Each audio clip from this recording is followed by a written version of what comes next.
Hello बच्चों, कैसे हैं आप? अच्छे हैं, वेरी गुड। तो देखिए बच्चों, आज हम आपके लिए फिर एक नई क्लास लेके आए हैं। और जो हमारा क्लास का जो टॉपिक है वो है हमारा एडमिशन ऑफ पार्टनर, जो हमारी अभी कंटिन्यू क्लास चल रही है। और इसकी जो क्लास है आज क्लास नंबर 9 है। ठीक है बच्चे, तो आप ये क्लास नंबर मत भूलिएगा कभी भी, क्योंकि सीक्वेंस याद रखना आपके लिए बहुत जरूरी है अगर आपको प्रॉपर तरीके से क्लास को पढ़ना है। तो admission of partner class number 9 है ये हमारा। और टॉपिक जो आज हमारा है वो है workman compensation reserve. Last time हमने कौन सा किया था? इन्वेस्टमेंट फ्लक्चुएशन फंड किया था, या उसको रिजर्व भी हम बोल सकते हैं, इन्वेस्टमेंट फ्लक्चुएशन रिजर्व। और आज जो हम क्लास करेंगे वो करेंगे वर्कमैन कंपनसेशन रिजर्व की। ठीक है बच्चे, तो सबसे पहले आप फटाफट अपनी कॉपी और पेन रेडी कर लीजिए, क्योंकि आपको ये क्वेश्चन आपको एक राइट डाउन करना है, देन आफ्टर हम लोग आगे बात करेंगे। तो सबसे पहले आप फटाफट जल्दी से अपना पेन रेडी कर लीजिए, ताकि मैं आपको एक क्वेश्चन राइट डाउन करवा सकूं। आप इसको डिक्टेट करके फटाफट लिख लीजिए इसको। तो देखिए बच्चों, मैं क्वेश्चन स्टार्ट कर रहा हूं। यहाँ पे देखिए, यहाँ पे P and Q are the partner, P and Q are the partner sharing profit in the ratio 4:1। Sharing profit in the ratio 4:1, यानी P and Q are the partner sharing profit in the ratio of 4:1। P और Q आपके partner है और 4:1 का profit sharing ratio है। ठीक है बच्चे, now are admitted for 1/5 share in the profit, are admitted for 1/5 share in the profit, are admitted for 1/5 share in the profit। ठीक है बच्चे, यहां तक आपने कर लिया। अब आगे आइए। अब देखिए, इसमें बोला इसने वर्कमैन कंपनसेशन रिजर्व, आप इसको शॉर्ट में WCR लिख सकते हो। वर्कमैन कंपनसेशन रिजर्व को आप शॉर्ट में WCR लिख सकते हो। ठीक है, तो workman compensation reserve shown in the balance sheet was ₹60,000। जो बैलेंस शीट में जो वर्कमैन कंपनसेशन जो रिजर्व है वो कितना है? 60,000, जो कि किस साइड शो होता है? लायबिलिटी साइड में। आप वर्कमैन कंपनसेशन रिजर्व को लायबिलिटी साइड में शो करेंगे। ठीक है, 60,000। वैसे आपको वहां पे बनाने की जरूरत नहीं है, ये क्वेश्चन के अंदर बोला हुआ उसने, तो आपको समझ में आ जाना चाहिए कि वर्कमैन कंपनसेशन रिजर्व की जो वैल्यू कितनी है? 60,000 की है। Show the treatment in each cases. अब हमें क्या करना है? ईच एंड एवरी केस में उसका ट्रीटमेंट शो करना है। हमारे पास देखो यहाँ पे 5 केसेस हैं। अब देखो यहाँ पे आपको 5 केसेस हैं, मैं पांचों के पांचों केसेस आपको लिखने पड़ेंगे, ये राइट डाउन कीजिए। सबसे पहला केस है, if there is no information of the claim is given, यानी कोई भी क्लेम की इंफॉर्मेशन गिवन नहीं है। तो आप इसको केस 1 में लिखिए, if there is no information of claim is given, यानी आपको इंफॉर्मेशन कोई भी क्लेम की गिवन नहीं है। सेकंड में आप लिखिए, if there is no claim. Second में आप लिखिए, if there is no claim, यानी कोई भी क्लेम हुआ ही नहीं है, यानी ऑलमोस्ट दोनों की दोनों सिचुएशन सेम ही है। ठीक है, थर्ड केस में आइए। थर्ड केस में इसने बोला है, if the claim on account of WCR यानी वर्कमैन कंपनसेशन रिजर्व, मैंने शॉर्ट में WCR लिखा इसको। WCR is established bye is estimated by ₹30,000, is estimated by ₹30,000। ये आपको नोट करना है फटाफट। मैं दोबारा से रिपीट कर रहा हूँ। Condition number third, if the claim on account of WCR is estimated by ₹30,000, ये आपका थर्ड केस है। इसी तरीके से फोर्थ केस में जाइए आप। फोर्थ केस में है, if the claim on account of WCR यानी workman compensation reserve is estimated by ₹60,000, यानी कितने का उसमें क्लेम है? आपका 60,000 का है। ठीक है बच्चे, ये आपका फोर्थ केस है। और थर्ड केस में है, if the claim on account of WCR is estimated by ₹75,000। ठीक है, तो फिफ्थ वाले केस में जो आपका जो क्लेम है WCR का वो है 75,000। ठीक है, फोर्थ वाले केस में जो क्लेम है वो है 60,000। थर्ड वाले जो केस में जो क्लेम है वो है 30,000। और सेकंड और फर्स्ट केस में कोई भी क्लेम नहीं है। तो दिस इज द क्वेश्चन अब इस क्वेश्चन को हम करने की सॉल्व करेंगे, उससे पहले मैं आपको कुछ चीजें वर्कमैन कंपनसेशन रिजर्व के बारे में बता देता हूँ, ताकि आपको इसका बेसिक क्लियर हो जाए कि व्हाट इज द WCR यानी वर्कमैन कंपनसेशन फंड या रिजर्व क्या होता है, और इसके आप फंडामेंटल को समझ लो पहले। तो देखिए बच्चों, होता क्या है कि जब कोई भी फर्म या बिजनेस अपना बिजनेस या कोई भी कंपनी अपना एक फाइनेंशियल ईयर के अंदर जब भी अपना प्रोडक्शन या फिर अपना वर्किंग पूरा प्रोग्रेस में रखती है, तो इन बिटवीन क्या होता है, जहाँ पे ये ज्यादा हैपेंड होता है, जैसे जहाँ पे फिजिकल वर्क ज्यादा होता है, जहाँ पे फिजिकल वर्क ज्यादा होता है या फिर जहाँ पे मशीनरी पे वर्क ज्यादा हो रहा है, जहाँ प्रोडक्शन ज्यादा होता है, वहां पर थोड़ा सा ज्यादा इसको हम कंसिडर करते हैं। एक्चुअली में होता क्या है कि सपोज दैट कि अगर इन बिटवीन द ईयर यानी ड्यूरिंग द फाइनेंशियल ईयर अगर कंपनी में किसी भी एम्प्लॉय को ऑन द जॉब यानी ऑन द वर्क कुछ उसके साथ मिस हैपनिंग हो जाती है, उसके साथ कुछ एक्सीडेंट हो जाता है, तो उस टाइम पे उस एम्प्लॉय को प्रोटेक्ट करना कंपनी का या किसी फर्म का भी क्या रिस्पॉन्सिबिलिटी होती है। समझ में आ रहा है बच्चों? अगर ऑन द जॉब किसी भी एम्प्लॉय को या किसी भी वर्कमैन को अगर कोई भी एक्सीडेंट या फिर कोई भी मिसहैपनिंग होती है, तो उसकी रिस्पॉन्सिबिलिटी यानी उसको जो कॉम्पनसेट करने की जो रिस्पॉन्सिबिलिटी होती है वो किसकी होती है? फर्म की होती है, फिर कंपनी की होती है। तो अब उसको जो क्लेम करेंगे, तो क्लेम करने के लिए कंपनी के पास एक रिक्वायर्ड फंड होना चाहिए हमेशा। ऐसा नहीं है कि कंपनी के पास फंड नहीं है और एम्प्लॉय की जरूरत पड़ गई तो कंपनी कहां से अरेंज करेगी? तो वो क्योंकि वो बहुत ही क्रूशियल टाइम होता है, तो उस क्रूशियल टाइम में कंपनी के पास ये एक्सक्यूज नहीं होना चाहिए कि हमारे पास फंड नहीं है, क्योंकि वो मे भी हो सकता है कि वो डेथ भी कर जाए। तो उस टाइम पे कंपनी के पास ये ऑप्शन नहीं होता या फिर ये एक्सक्यूज नहीं होता कि हम लॉस में चल रहे हैं फिर हमारे पास फंड की कमी है, वो कंपनी को बियर करना ही करना होता है। तो बेसिकली उस कंडीशन उस सिचुएशन के लिए यानी उस एम्प्लॉय को कंपनसेट करने के लिए, उस एम्प्लॉय को हेल्प करने के लिए, उस एम्प्लॉय को उस कंडीशन से निकालने के लिए, उसकी फैमिली को प्रोटेक्ट करने के लिए, उस एम्प्लॉय को प्रोटेक्ट करने के लिए कंपनी को एक अलग से एक फंड अपना एक क्रिएट करना पड़ता है, रखना पड़ता है। अगर कभी भी ऐसी सिचुएशन आती है तो कंपनी क्या करती है, अपने उस फंड में से पैसा निकाल के उस एम्प्लॉय को वो उसके ऊपर खर्च करती है या फिर उसको वो देती है। तो बेसिकली इस फंड को ही हम बोलते हैं वर्कमैन कॉम्पनसेशन फंड। ठीक है बच्चे? तो वो किस लिए बना fund?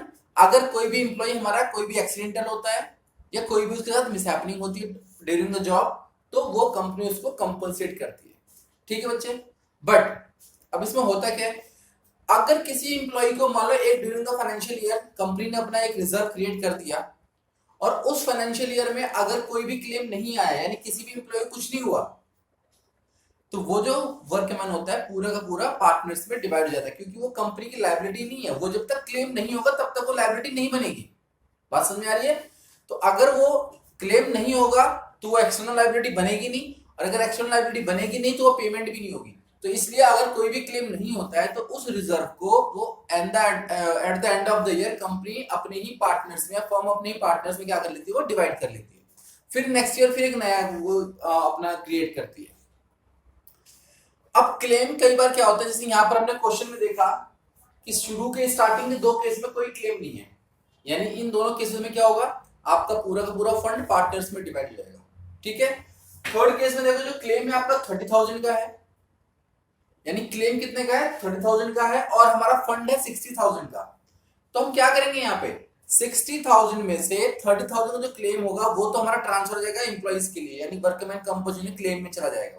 Provision for workman compensation claim यानी वो लायबिलिटी बन गई, तो आपका 30,000 वहां चला जाएगा और जो रिमेनिंग जो बचा हुआ है वो पार्टनर डिवाइड कर लेंगे आपस में। ठीक है? ऐसे ही फोर्थ वाले केस में क्या है, आपका 60,000 है क्लेम, और क्योंकि हमारा कंपनसेशन रिजर्व भी हमारा 60,000 यानी दोनों बराबर है, यानी जो भी हमारा क्लेम था वो इक्विवेलेंट टू हमारे फंड है, तो यहाँ पर कुछ बचेगा नहीं। आपका पूरा का पूरा जो फंड होगा वो आपका क्लेम में ट्रांसफर हो जाएगा, यानी यहाँ पे कुछ नहीं बचेगा। ठीक है? तो हमारा फोर्थ केस था। फिफ्थ केस में हमारा क्या है कि जो हमारा क्लेम है वो है 75,000 यानी मोर देन फंड। हमारा फंड जो रिजर्व हमने मेंटेन किया था वो कितने का था? 60,000 का, बट जो हमारा क्लेम आ गया वो कितने का आ गया? 75,000 का, यानी 15,000 अभी हमें और लाना है। तो 15,000 होगा वो एक्चुअल में जो कंपनी के लिए या फर्म के लिए क्या हो जाएगा, वो चार्ज बन जाएगा, जो कि हमारे प्रॉफिट एंड लॉस यानी रीवैल्यूएशन अकाउंट में डेबिट हो जाएगा। ठीक है बच्चों? तो ये थे हमारे 5 केसेस। अब मैं इसकी जर्नल करवाता हूं, इसके लिए मुझे रब करना पड़ेगा। अब इसके हम 1 बाय 1 सारे केसेस देखेंगे और फिर जर्नल एंट्री पास आउट करेंगे। ठीक है बच्चे?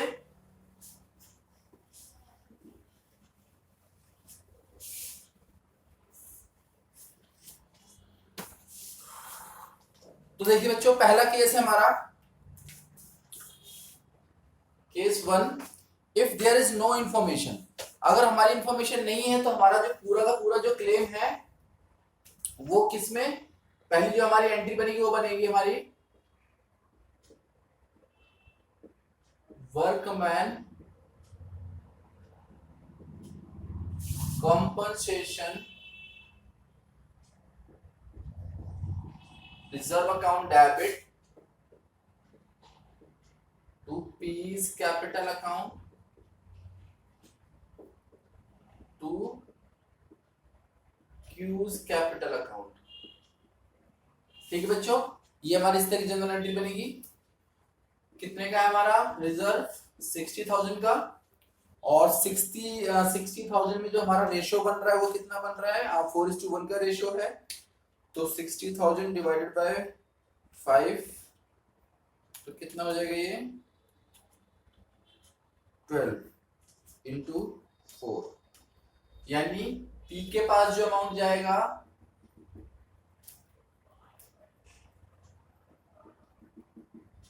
वो जाएगा 48,000 और ये 12,000, यानी 4:1 में क्या हो जाएगा, डिवाइड हो जाएगा। तो ये हमारा है पहला केस, यानी फर्स्ट एंट्री। हमारा वर्कमैन कंपनसेशन रिजर्व कितना है 60,000, जो कि डिवाइड किस में होगा, पी एंड क्यू में। ओल्ड पार्टनर्स में होगा, यहाँ पे ओल्ड रेशो में, ध्यान रखना, ओल्ड पार्टनर्स में ओल्ड रेशो में। ठीक है बच्चे, जो नया पार्टनर एडमिट होगा उसमें डिवाइड कुछ भी नहीं होगा। बात समझ में आ गई? तो ओल्ड पार्टनर्स में ओल्ड रेशो में।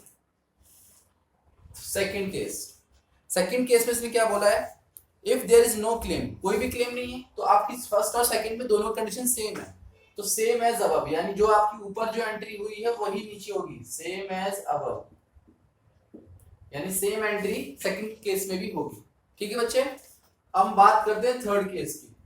थर्ड केस में देखिए क्या कह रहा है, if the claim on account of workman compensation is estimated 30,000। ठीक है, अब एस्टिमेट हमारा 30,000 का है, जबकि क्लेम हमारा सॉरी फंड कितने का है हमारा 60,000 का है।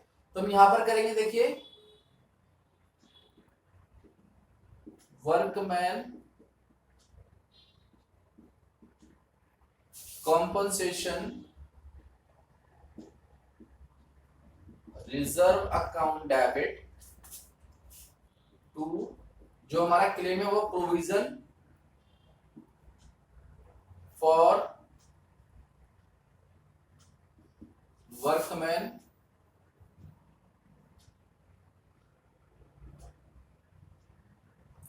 कंपनसेशन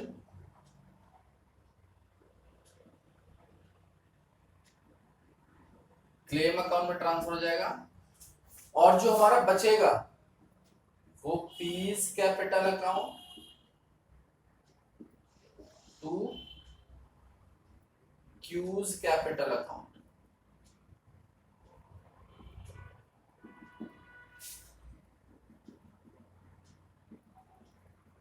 अब इसमें अकाउंट फिल कर दीजिए, अमाउंट सॉरी, तो रिजर्व हमारा कितने का था 60,000 का था, प्रोविजन कितने का, हमारा क्लेम कितने का हो गया 30,000 का हो गया, और हमारा जो बचा कितना, अभी 30,000 हमारा बच गया। तो 30,000 को अगर हम 4:1 में डिवाइड करेंगे तो कितना हो जाएगा, ये 24,000 ये हो जाएगा, और 6,000 ये हो जाएगा। तो ये हमारी है थर्ड एंट्री, यानी थर्ड केस। इसको आप राइट डाउन कीजिए। देखिए 60 का हमारा पूरा फंड था, जिसमें 30 का हमारा कंपनसेशन क्लेम आ गया, किसी एम्प्लॉय को कुछ लग गया होगा, चोट वगैरह या फिर कुछ हो गया होगा, तो 30,000 का हमने उसको दे दिया। बाकी जो 30,000 हमारे पास बचा हुआ है वो पार्टनर से डिवाइड कर दिया अपने ओल्ड प्रॉफिट शेयरिंग रेशियो में। ओके बच्चों, तो इसको मैं रब कर देता हूं, आप इसको फटाफट नोट डाउन कीजिए।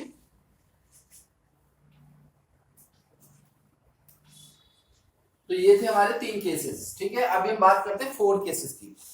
4th केसेस में क्या है ये, if the claim on account of workman compensation is estimated 60,000, यानी जितना हमारा फंड वैल्यू है कंपनसेशन की उतना ही हमारा क्लेम भी है।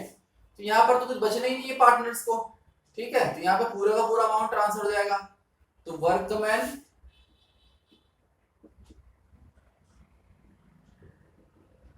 Compensation reserve account debit to provision for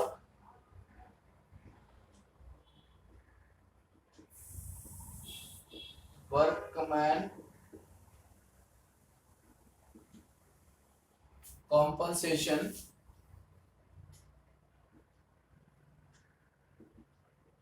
claim account. कितना बच्चे? देखो यहाँ पे 60,000 का हमारा वो था और 60,000 का ही हमारा क्लेम है। इसमें बस एक ही एंट्री होगी क्योंकि यहाँ पर कोई भी अमाउंट सरप्लस में नहीं बच रहा है। जितना हमारा फंड है उतना हमारा क्लेम भी है, तो दोनों को पूरा का पूरा जो हमारा क्लेम फंड था वो क्लेम में पूरा का पूरा क्या यूटिलाइज हो गया है। तो यहाँ पर हमारे पास कुछ भी नहीं बचेगा, इसकी केवल एक ही एंट्री होगी। देन अब हमारा हो गया फिफ्थ केस। फिफ्थ केस में क्या है देखो, if the claim on account of workman compensation is estimated by rupees 75,000, यानी देखिए यहाँ पर थोड़ा सा क्रिटिकल, थोड़ा सा मामला कॉम्प्लिकेटेड है। आपकी जो फंड वैल्यू है वो है 60,000 की, बट जो आपका क्लेम आया है वो आया 75,000। तो देखो यहाँ पे जनरल एंट्री कैसे करेंगे, workman compensation reserve account debit by rupees 60,000। क्योंकि यहाँ पे मैं शॉर्ट कितना पड़ रहा है 15,000 का, तो 15,000 हम कहां से चार्ज करेंगे, रीवैल्यूएशन अकाउंट से। इसी को हम प्रॉफिट एंड लॉस अकाउंट भी बोलते हैं, ठीक है। तो ये प्रॉफिट एंड लॉस अकाउंट भी होता है, इसी को हम रिवैल्यूएशन अकाउंट भी बोलते हैं। तो यहाँ पे हमारा कितना जो शॉर्ट पड़ रहा है वो कितना है, 15,000 का शॉर्ट पड़ रहा है, वो यहाँ पे डेबिट हो जाएगा, ठीक है। और ये टोटल जो अमाउंट है हमारा कहां चला जाएगा, प्रोविजन फॉर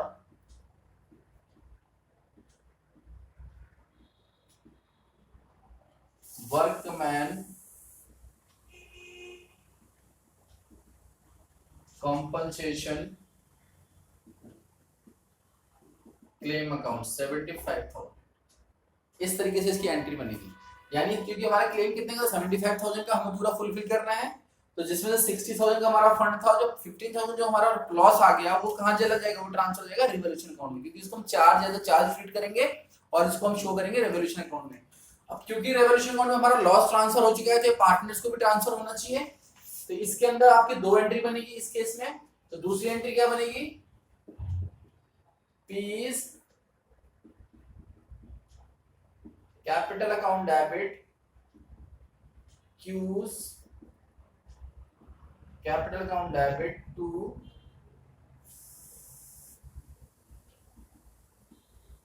रिवैल्यूएशन अकाउंट। कैसे करेंगे इसको, 15,000 इंटू 4/5 एंड 15,000 इंटू 1/5। ये आपका 4/5 है, 4:1 का रेशियो है। तो इसको आप डिवाइड कीजिए, कितना जाएगा ये,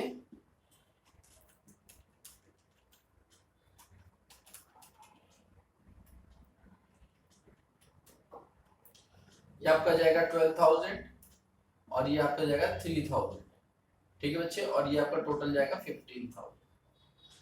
तो ये हमारा केस था आज वर्कमैन कॉम्पनसेशन रिजर्व का, जो कि हमारा एंड हो चुका है। उम्मीद करता हूँ आपको समझ में आया होगा और अच्छे समझ में आया होगा। तो आप इस वीडियो को एक बार और देखना रिवाइंड करके, ताकि आपको और अच्छे से कॉन्सेप्ट समझ में आ जाए। और ये बहुत इंपॉर्टेंट कॉन्सेप्ट है, बिकॉज इन्वेस्टमेंट फ्लक्चुएशन फंड और workman compensation both are the important topics हैं, जो कि हमारे एग्जाम में पॉइंट 3 या 2 मार्क्स में आ जाते हैं कभी कभी। तो आप उनको करके रखना, और इसके क्योंकि ये इन बिटवीन द क्वेश्चन में बहुत यूज होता है, तो आप किसी कॉन्सेप्ट की क्लैरिटी रखना बहुत जरूरी है। तो उम्मीद करता हूँ आपको मेरी क्लास अच्छी लगी होगी आज की, और टॉपिक अच्छे समझ में आया होगा। अगली क्लास फिर हम लेके आएंगे एक अच्छे टॉपिक के साथ, तो इसीलिए आज क्लास में एंड करते हैं। टिल देन आप अपना ध्यान रखिए, स्वस्थ रहिए, हेल्दी रहिए, and bye, take care and have a nice day. Thank you.